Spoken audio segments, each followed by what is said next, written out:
So ఎప్పుడైతే సంధ్య theatre దగ్గర Satvik and ఆ అబ్బాయి వాళ్ళ ఫ్యామిలీకి ఎంత దారుణం జరిగిందో మనం చూసాము. ఆ సంఘటన తర్వాత పిల్లల్ని బెనిఫిట్ షోలకి, ప్రీమియర్ షోలకి తీసుకురావాలా వద్దా అన్న దాని మీద చాలా వాదనలు జరుగుతున్నాయి. అసలు అంటే 11 నుంచి అంటే రాత్రి 11 నుంచి పొద్దున 11 వరకు ఎవరిని పిల్లల్ని తీసుకురావద్దు, ముఖ్యంగా 16 సంవత్సరాల లోపల ఉన్న వాళ్ళని తీసుకురావద్దు అని చెప్పేసి అయితే వినిపిస్తుంది. అయితే దీనికి సంబంధించి యాజమాన్యాలు అంటే మల్టీప్లెక్స్ యాజమాన్యాలు కూడా దీనిపైన అప్పీలు దాఖలు చేసింది. అయితే దీనికి సంబంధించిన డీటెయిల్స్ మనతో పాటు షేర్ చేయడానికి నరేష్ సుంకర ఉన్నారు. ఆయనతో మాట్లాడే ప్రయత్నం చేద్దాం. నమస్తే సార్. నమస్తే సార్, ఇప్పుడు ఈ అప్పీల్కి సంబంధించి అసలు ఇది డిస్మిస్ అయింది అని కూడా చెప్తున్నారు. అసలు ఆ అప్పీల్లో ఏముంది, వీళ్ళ వాదనలు ఏంటి? అప్పీల్లో ఏముంది అని అంటే కనుక ఏదైనా సరే ఒక కేసుకు సంబంధించి హైకోర్టులో సింగిల్ బెంచ్ జడ్జి వారు, సింగిల్ బెంచ్ అంటే కనుక జడ్జి వారు ఒక్కలే కూర్చుంటారు. సో అటువంటి జడ్జి వారు ఏదైనా ఉత్తర్వులు ఇచ్చినప్పుడు ఆ ఉత్తర్వులు ఆపోజిట్ పార్టీకి ఇబ్బందికరంగా ఉన్నప్పుడు సో సింగిల్ జడ్జ్ ఇచ్చిన ఉత్తర్వుల్ని అప్పీల్ చేసుకుంటారు. ఎక్కడ అంటే కనుక డివిజన్ బెంచ్ అని చెప్పని అంటాము. అంటే ఇద్దరు జడ్జిలు కూర్చునే బెంచ్, వాళ్ళకి మాత్రం అధికారం ఉంటుంది.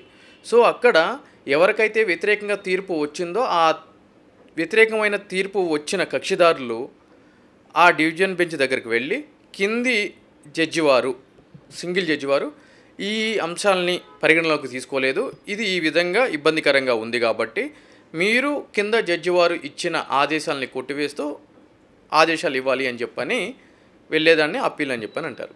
అయితే ఈ సినిమాల షోలకు సంబంధించి పిల్లలకు సంబంధించిన కేసులో single judge justice Vijay Sen Reddy గారు ఇచ్చిన ఉత్తర్వుల్ని ఛాలెంజ్ చేస్తూ కొంతమంది అప్పీల్ అనేది ఫైల్ చేయడం జరిగింది.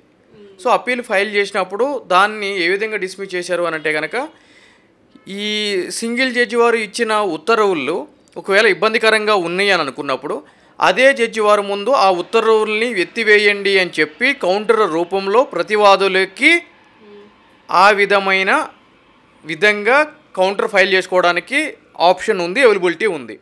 సో కాబట్టి ఈ యొక్క అప్పీల్లో వచ్చిన కేసులన్నీ కూడా డివిజన్ బెంచ్ దగ్గరికి వచ్చినప్పుడు యాక్టింగ్ చీఫ్ జస్టిస్ వారి ధర్మాసనం ముందుకు వచ్చినప్పుడు వీళ్ళందరూ ఏం చెప్పారు అని అంటే కనుక మేము కింది జడ్జి వారి దగ్గరికే వెళ్తాము, సింగిల్ జడ్జి వారి దగ్గరికి, ఆయన ముందే ఈ యొక్క ఉత్తర్వులను ఎత్తివేయండి అని చెప్పి మా యొక్క వాదనని వినిపించుకుంటాము. కాబట్టి మేము ఈ యొక్క కేసులను వెనక్కి తీసుకోవడానికి మాకు పర్మిషన్ ఇవ్వండి అని చెప్పని ఈ కేసులు అనేవి వెనక్కి తీసుకోవడం జరిగింది.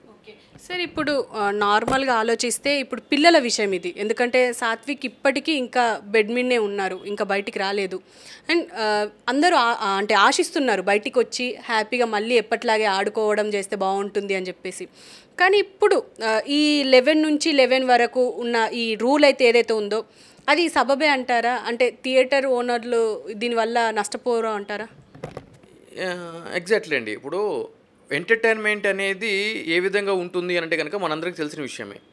ఎప్పుడు కూడా మీరు ఏదైనా ఒక టెంపుల్కి వెళ్ళారనుకోండి, టెంపుల్ బయట ఏముంటాయి, పిల్లలు ఆడుకునే టాయ్ షాప్స్ అవన్నీ కనిపిస్తూ ఉంటాయి. దాని అర్థం ఏంటి అని అంటే కనుక ఒక టెంపుల్కి వెళ్ళి బయటకు వచ్చేటప్పుడు పిల్లలు అవన్నీ చూసి నాకు కావాలి అని అంటారు. సో తప్పనిసరి పరిస్థితుల్లో వాళ్ళకి మనం ఏం చేస్తాము, అది కొనిస్తాము. అదేవిధంగా ఇక్కడ ఎంటర్టైన్మెంట్కి వచ్చేటప్పటికి ఏం జరుగుతుంది అని అంటే కనుక పెద్దవాళ్ళు ఒక సినిమా చూడాలి అని అంటే కనుక అది ఒక అభిమాన హీరో ఫ్యాన్స్ అంటేనేమో that is a different aspect. కానీ ఒక మధ్యతరగతి కుటుంబం చూడాలి అని అంటే కనుక ఈ రోజు ఉన్నటువంటి పరిస్థితుల్లో ప్రభుత్వాలు స్టార్ హీరోల యొక్క ఇన్ఫ్లుయెన్స్కి లోబడి ఇష్టం వచ్చినట్టు టికెట్స్ రేట్ అనేవి పెంచడం జరుగుతుంది. మొదటి వారము, మొదటి 5 రోజులు, మొదటి 4 రోజులకు జీవోలు రాత్రి జీవోలు తీసుకురావడం జరుగుతుంది. సో 150 రూపాయలు ఉండవలసిన టికెట్ 450 రూపాయలు, 500 రూపాయలు ఉంటుంది. ఒక కుటుంబం అని అంటే కనుక 4 సభ్యుల కింద మనం పరిగణిస్తే 4 కుటుంబ సభ్యులు సినిమా చూడాలి అని అంటే కనుక మొదటి రోజు కానీ మొదటి వారంలో కానీ ఎంత అవుతుంది, దగ్గర 2000 రూపాయలు ఓన్లీ టికెట్స్కి అవుతుంది. అక్కడికి వెళ్ళిన తర్వాత మళ్ళీ దోపిడీ ఏముంటుంది, 20 రూపాయలు వాటర్ బాటిల్ 120 రూపాయలు, 50 రూపాయలు పాప్కార్న్ 250 రూపాయలు. సో మళ్ళీ ఈ దోపిడీ జరుగుతుంది. వెళ్ళిన తర్వాత పిల్లలు ఉండరు కదా. సో దానికి సంబంధించి ఏం జరుగుతుంది అని అంటే కనుక అదేవిధంగా పిల్లల యొక్క మానసిక స్థితి ఏ విధంగా ఉండాలి ఏంటి అని చెప్పి క్లియర్గా మనకి అంటే చట్టంలో పొందుపరిచి ఉంది. కాబట్టి అదేవిధంగా ఏపీ సినిమా రెగ్యులేషన్స్ రూల్స్ 1970లో కూడా రూల్ 12లో కూడా క్లియర్గా ఈ 16 ఇయర్స్ లోపు పిల్లలు సినిమా చూసే సమయం ఏ విధంగా ఉండాలని చెప్పి దాంట్లో నిర్వచనం అనేది ఇవ్వడం జరిగింది.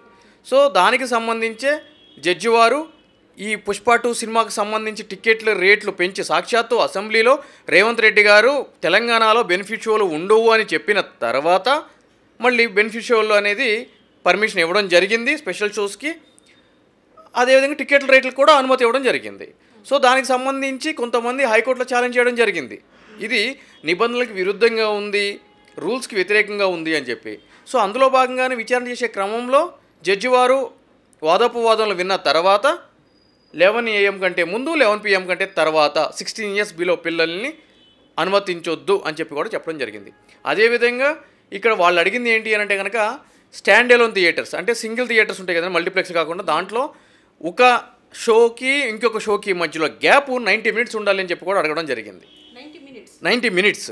సో దట్ ఏమవుతుంది అని అంటే కనుక క్రౌడ్ అంతా కూడా డిస్పోజ్ అయిపోతూ ఉంటుంది. సో కొత్త క్రౌడ్ వచ్చే టైంకి థియేటర్ మేనేజ్మెంట్ ఇదంతా కూడా ఉంటుంది కాబట్టి 90 minutes ఉండాలి అని చెప్పి కూడా వాళ్ళు అడగడం జరిగింది. అంటే అట్లా ఉండాలి అని చెప్పి కోర్టుని అడగడం జరిగింది. కోర్టు ఎటువంటి ఆదేశాలు ఇవ్వలేదు కాబట్టి చూడాలి, ఎందుకంటే ఈ కేసు ఇక్కడితో అయిపోయింది కాదు, ఇంకా కూడా దీంట్లో ఉత్తర్వు రావాల్సిన పరిస్థితి ఉంది కాబట్టి మనం వేచి చూడాల్సిన అవసరం ఉంది. సార్, ఇప్పుడు మనం ఇందాక మాట్లాడుకున్నట్టు అంటే జీవోలు ఇష్టానుసారంగా ప్రభుత్వాలు జారీ చేస్తున్నాయి, అండ్ ముఖ్యంగా ఈ సినిమాలకు సంబంధించి మనం చూస్తూనే ఉన్నాము. అయితే దీనికి సంబంధించి ఎలాంటి చర్యలు చేపట్టే అవకాశం ఉండదు అంటారా? అంటే ఇష్టానుసారంగా పెంచేస్తున్నారు వాళ్ళ బిజినెస్ అని చెప్పేసి, దీనికి ఎలాంటి చర్యలు తీసుకోవడానికి ఉండదా? ఇక్కడ ఏం జరుగుతుంది అని అంటే కనుక మన యొక్క కాన్స్టిట్యూషన్లో 3 ప్రధానమైన వ్యవస్థల్ని మనము రూపొందించుకోవడం జరిగింది. దాంట్లో ఏంటి అని అంటే కనుక judiciary, legislation and executive body అని చెప్పని. సో ఇక్కడ ఏం జరుగుతుంది అని అంటే కనుక జ్యుడిషియరీలో ఈ 2 శాఖల్లో కానీ ఈ 2 వ్యవస్థలో కానీ ఏదైనా సరే అవకతవకలు పాల్పడిన, నిబంధనల విరుద్ధులకు పాల్పడినా కూడా కోర్టు ముందుకు వచ్చి దాన్ని చట్టవిరుద్ధంగా ప్రకటించండి, డిక్లేర్ అని చెప్పని అంటాము అని చెప్పి మనం అడుగుతూ ఉంటాము. అయితే ఎగ్జిక్యూటివ్కి కూడా కోర్టు ఏ విధంగా ఉత్తర్వులు ఇస్తుందో ఎగ్జిక్యూటివ్ బాడీ కూడా అటువంటి ఉత్తర్వులే ఉంటుంది. అందు గురించి జీఓ, గవర్నమెంట్ ఆర్డర్ అనేది ఉంది. సో వీటికి సంబంధించి అన్ని విషయాల్లో కోర్టులు జోక్యం చేసుకుంటే అంటే కనుక జోక్యం చేసుకోలేవు, ఎందుకంటే పాలసీ డెసిషన్స్లో జ్యుడిషియల్ రోల్ అనేది ఒక పరిమితమైన స్థాయికే ఉండాలి అని చెప్పని సుప్రీంకోర్టు వారు పలు సందర్భాల్లో చెప్పడం కూడా జరిగింది. సో దానికి సంబంధించి జీవో ఇచ్చినంత మాత్రాన అబ్సల్యూట్గా కోర్టులు ఏం చేయలేవు అని చెప్పి నేను చెప్పట్లేదు, కానీ అవి నిబంధనలకి అనుగుణంగా ఉన్నాయా, నిబంధనలకి విరుద్ధంగా ఉన్నాయా అనేటువంటి పరిస్థితులను బేస్ చేసుకుని మాత్రమే ఇది ఉంటుంది అని చెప్పి నేను చెప్తాను. అంటే ఎలాంటి మార్పులు వస్తే ఇలాంటి ఇన్సిడెంట్, అంటే ఇప్పుడు సాత్విక్కి జరిగిన ఇన్సిడెంట్ జరగకుండా ఉంటుంది అంటారు సార్? మీరేమంటారు? ప్రజల్లో సోకాళ్ళు అభిమాన సంఘాలు అనుకునే వ్యక్తుల్లో మార్పు రావాలండి. ఎందుకు అని అంటే కనుక వ్యాపారం చేసుకునేటోడిని నువ్వు వ్యాపారం చెయ్యొద్దు అని చెప్పి మీరు నేను ఎవరని చెప్పడానికి, సో వాళ్ళకి హక్కు ఉంది వ్యాపారం చేసుకోవడానికి. సో నేను ఏమంటాను అని అంటే కనుక క్రౌడ్ అంటే ఎవరు? మనమే, అంటే మీరు, నేను, అవతల వ్యక్తి, వీళ్ళందరూ. సో సినిమాని మొదటి వారంలోనే చూడాల్సిన ఆవశ్యకత ఏముంది? దాని తర్వాత కూడా చూడొచ్చు కదా. అండ్ వన్ మోర్ థింగ్ ఏంటంటే మీరు అంటున్నారు పుష్ప 2 సినిమా ఫంక్షన్ అప్పుడు అక్కడ జరిగిన తొక్కిసలాట్లో కానీ దాంట్లో చనిపోయిన వ్యక్తి గురించి కానీ ఇప్పుడు బెడ్ మీద ఉన్న బాబు గురించి కానీ. సో సంధ్యా థియేటర్ అంటే కనుక గత కొన్ని సంవత్సరాల నుంచి కూడా ప్రీ రిలీజ్ ఈవెంట్లు కానీ లేదంటే కనుక సినిమా బెనిఫిషియల్ కానీ జరుగుతూ ఉన్నాయి. ఆ తొక్కిసలాట ఏ విధంగా ఉంటుంది ఏంటి అని చెప్పి మనందరికి తెలిసిన విషయమే. అటువంటి పరిస్థితుల్లో ఒక ఫ్యామిలీ అక్కడికి వెళ్ళి అంతంత ఖర్చు పెట్టి టికెట్లు కొని చూడాల్సిన ఆవశ్యకత ఏముంది? అవసరం ఏముంది? ఒక సినిమాని చూసి ఒక రివ్యూ ఇవ్వాల్సిన జర్నలిస్ట్ బాధ్యతలో ఉన్న మీరు వెళ్ళలేదు, నేను వెళ్ళలేదు. సో ఒక మధ్యతరగతి కుటుంబం వెళ్ళాల్సిన అవసరం ఏముంది? సో ప్రజల్లో మార్పు రావాలండి. అంటే ప్రతిదీ కూడా ప్రభుత్వాల దగ్గర నుంచి రావాలి, కోర్టుల దగ్గర నుంచి రావాలి అని అంటే కనుక అది అంత కరెక్ట్ కాదు అనే విషయం అనమాట. సో ప్రజల్లో మార్పు ఎప్పుడైతే కనుక వస్తుందో అప్పుడు వీటిలన్నిటికీ నియంత్రణ ఆటోమేటిక్గా జరుగుతూ ఉంటుందండి.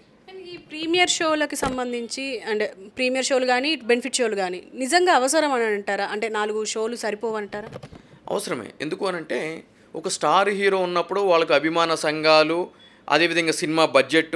ఈరోజు అంతకుముందు సినిమా ఒక 5 కోట్లు 10 కోట్లు అంటే అమ్మో అనుకునేవాళ్ళు. ఈరోజు 500 కోట్లు 1000 కోట్లు అని చెప్పి చెప్తున్నారు.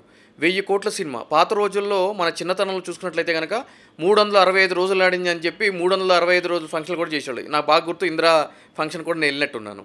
సో ఆ విధంగా చేశారు. ఇప్పుడు 365 రోజులు సినిమా ఫంక్షన్ చేసే ఆస్కారం లేదు, అవకాశం కూడా లేదు. మరి ఆ సినిమాని నమ్ముకొని 1000 కోట్లు పెట్టిన ప్రొడ్యూసర్కి ఆ అమౌంట్ రావాలి అని అంటే కనుక ఇక్కడ ఏం జరగాలి అని అంటే కనుక చాలా ఫాస్ట్గా, అంటే irrespective of the cinema talk, అది ఫ్లాప్ అయినా హిట్ అయినా ఆ డబ్బులు వెనక్కి రావాలి అంటే కనుక ఏం చేయాలి, ఫస్ట్ వీక్లో మాత్రమే దాన్ని వెనక్కి తెచ్చేసుకోవాలి. అప్పుడు ఏం జరుగుతుందంటే 4 షోలు సరిపోవు, 4 షోల దగ్గర 8 షోలు వేయాలి. ఆ అమౌంట్ ఇప్పుడు టికెట్ల రేట్లు ఎందుకు పెంచుతున్నారు? అందుకే ఇప్పుడు ఒక 200 లేదంటే 150 రొటీన్ మేనర్లో ఉందనుకోండి, మీరు ఎన్ని 8 షోలు వేసినా 9 షోలు వేసినా పెట్టిన అమౌంట్లు రావు. అందుగురించి ఈ టికెట్లు అనేది పెంచడం జరుగుతుంది. సార్ ఇప్పుడు ఫైనల్గా ఈ అప్పీల్ గురించి ఇంకా ముందుకెళ్ళే అవకాశం ఉంది కాబట్టి అంటే ఎలాంటి తీర్పు వస్తే బెటర్గా ఉంటుందంటారు? తీర్పు ఏంటంటే కఠినమైన, అంటే ప్రభుత్వాల మీద నియంత్రణ ఉండాలి. అంటే ఈరోజు ఒక ఇన్ఫ్లుయెన్స్కి, ఒక బడా బాబులు బడా నిర్మాతలు అని చెప్పి ఎలక్షన్కి ఫండ్ ఇస్తారు కదా అని చెప్పి వాళ్ళు ఇష్టం వచ్చిన టికెట్ల రేట్లు పెంచుతాము అని అంటే కనుక అది ఏమాత్రము కూడా ఎంటర్టైనబుల్ విషయం కాదు.